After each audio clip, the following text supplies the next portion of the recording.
Hello, ladies and gentlemen. Welcome back to Watch More Movies. I'm your host, Ricky, and today we will be talking about the newest feature from up and coming director Curry Barker, and currently what's the biggest horror film in the country right now, that is Obsession. About 2 or so years ago, Curry Barker had his feature film, Milk and Cereal, that went viral. It's available on YouTube for free. It's a very effective found footage horror film that I really recommend you check out. Here, he makes a big statement as a voice in horror with Obsession.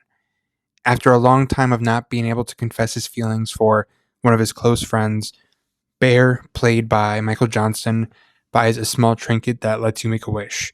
Not realizing the power of this trinket, he makes a wish for his friend Nikki, played by Indy Neveretti, to love him more than anything or anyone in the entire world. This is the newest big deal, and for very good reason. It is a story that seems a little familiar, but definitely not like anything else that you've seen before.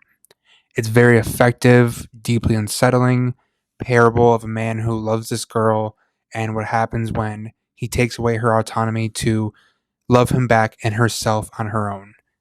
I don't want to get into specifics with scenes, but there are so many things about this story that are unnerving and have nothing to do with jump scares or lighting, although those things are in full force here and are astonishingly effective. The way that Bear uses this wish does not listen to his friends' warnings and concerns, his moral hypocrisy around this without knowing the full extent. These are not things that you see all the time in films like these. I feel like if this was made 10, 15 years ago, there would be the cliche or POV of the lead character being a tragic hero or a strong sense of empathy that we feel for him. And in some small pinhole size window, of course we do.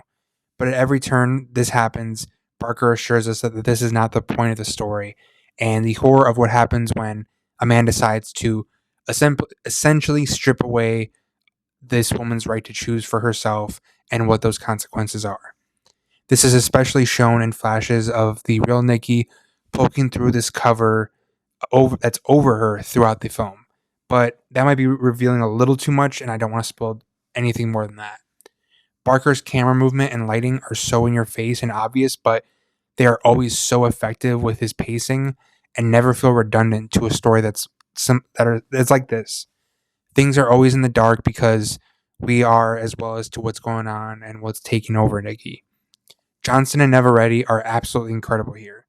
Two new actors that I'd never seen before, and I hope they both get a ton of work because they blew me away with their range. Especially Neveretti, who has multiple aspects and performances in her role that are constantly changing at every turn. There is a risk to that direction and that kind of performance that could feel repetitive or unpredictable just for the sake of it, but this feels wholly earned and well within the story. I can't sing the praises of Obsession enough, and I hope you all check it out because it's going to be in theaters for a long time, and rightfully so. I want to recommend today some other films that involve a character being obsessed with something themselves or another person. There are so many like this that Obsession you can kind of see takes from, and I wanted to stick to slightly more contemporary films with this topic. The first recommendation is 1999's The Talented Mr. Ripley. It follows Tom Ripley, a con artist paid by a man and sent to Italy to bring the man's son home, who he believes Tom went to school with. It stars Matt Damon, Jude Law, Gwyneth Paltrow, Philip Seymour Hoffman, Kate Blanchett. Tom Ripley, as played brilliantly by Matt Damon, is a sort of sad and envious man. As he arrives in Italy to recover Dickie, played by Jude Law, he immediately has the look in his eye that he wants this man's life. His money, his girlfriend, his confidence, his personality, the friends he has, the way that people are drawn to him. When Dickie walks anywhere, people call him by his name from down the street and approach to talk to him like he's the only person in the world. Come into frame Jude Law as Dickie, this man who has all he wants and still goes after more. You can sense a bit of a fracture in the relationship he has with his father, but never stops the film to go into like a monologue about it. He has this charisma that Law just oozes with, and you can see why people love him and are drawn to him at every turn. The story is something seen before to an extent of a man who does not like who he is and is envious of the enigmatic, charismatic, and lovable playboy type. It's very thrilling and very uncomfortable at times. Saltburn, which I admittedly had seen before seeing this one for the first time, does this play this story nearly to a T, beat by beat. But the talented Miss Ripley manages to take a lot more time with each supporting character and really give them their backstory without stopping the movie or a reasoning to why they're pulled into Dickie's life in person.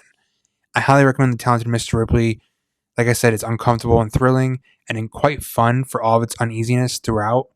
Saltburn is also a solid recommendation, but I'd recommend The Talented Mr. Ripley first, as it is the better version of this exact story that have all seen before. Next up is 2015's The Gift. The Gift is a film that follows Simon and Robin, played by Jason Bateman and Rebecca Hall, who moved to LA after Simon receives a job and they plan to start a family. One day they encounter Gordon, or Gordo, a high school classmate of Simon's. After having dinner and catching up, they start to notice Gordon showing up constantly around places they visit, their house, receiving gifts from him, thus beginning a creepy, intense thriller. Like I said, it stars Jason Bateman, Rebecca Hall, Joel Edgerton, and directed by Joel Edgerton in his feature film directorial debut. What I love about The Gift is how restrained it is. Edgerton never feels the need to go over the top or make his Gordon character someone that is very cliche, sinister, or otherworldly or inescapable, despite how slick and sleuth-like he is. I like how there isn't a need for excessive violence either. There are small moments of things that allude to this, but there's never a need to have him, the creepy guy chopping people up or killing people and for 5 minutes of the movie. He just goes from scene to scene and really taking his time with it. What happens when our past catches up to us and how those consequences are ones we accept or push back against. I really like where Edgerton had this theme going, or even how we were as people at such young ages and how we grow up past those mistakes, or how we even are always those people and don't ever actually mature, rather than we just suppress that kind of part of ourselves. This is a really good thriller, and if you've not seen it, I recommend The Gift.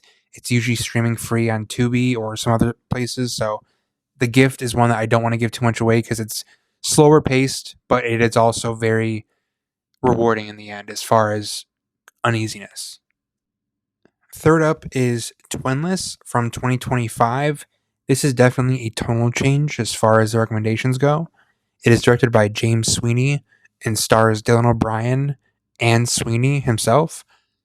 Dylan O'Brien plays Roman, who recently lost his twin brother Rocky, who Dylan O'Brien also plays in flashbacks. Upon visiting a support group for people who have lost their twins, he meets Dennis, played by Sweeney, someone who has also lost his twin and is a nervous, shy, and kind of quirky, sarcastic guy. The two connect through their tragedy and become essentially the brothers that they lost as they both grieve those losses. However, things with Dennis's past are not quite what it seems. This is not by any means a horror or thriller. It's a quiet drama with some comedy, quirky elements, and romance thrown in there. The thrilling aspects come from these real life interactions with these characters and how lies upon lies begin to tumble upon each other and Dennis's world comes crumbling down. The thrills are the uneasiness and very strong, cringy awkwardness that comes from each of these people, and how I just don't want to get too much into it because there's a lot that I didn't even know about it going into it that really surprised me in the best way. So, but I will say Sweeney manages to thread this delicate needle of making Dennis unlikable and being able to empathize to a tiny degree. No one in the right mind should go through with what he has done, but you start to see why he has this incredibly fragile person and as easily convinces himself of these things. Dylan O'Brien here is also terrific, genuinely one of his best performances, playing a pair of twins with distinct personalities and backstories, but truly making them feel connected and unique like they were actually brothers, even though we never see them together, even in flashbacks. I really like Twinless, and there are not any twists per se, but revelations and bigger decisions that get spoilery. So I do not want to get touched on it too much, but if you've not checked it out, I believe it's still on Hulu at the moment. Twinless. Fourth recommendation is 1990s classic directed by Rob Reiner. Rest in peace. Misery. It follows the story of Paul Sheldon, played by James Caan, a famous and successful novel writer who, after finishing his newest book at a cabin resort in Colorado, as he does with writing all of his books, he crashes in the middle of a blizzard. After waking up, he realizes that he's been saved by a nurse named Annie Wilkes, played by Kathy Bates. This may be the most well known of all the recommendations, but it is surprising to see a lot of people who have never seen it. It is a twisted, tight knit thriller. Paul is tired of this famed book series Misery he's written that he's grown most known for. He wants a break from it, but only to be rescued and taken prisoner from his literal number one fan of them. James Caan plays reserved and frustrated so well, and a lot of it comes from his eyes and expressions. There are multiple points where you can't tell if he's trying to trick her, he is, or if he accepts his fate of being stuck there. And even when you do know his motivations, you still second guess yourself because he's so good at playing with those looks. Now, Kathy Bates has an all-time performance of anyone in the horror thriller genre. She has this look in her eyes filled with love, and as you find more out about her, she gives these same looks but with different context, and you still feel all these same things and new emotions, and that is all credit to her performance in one.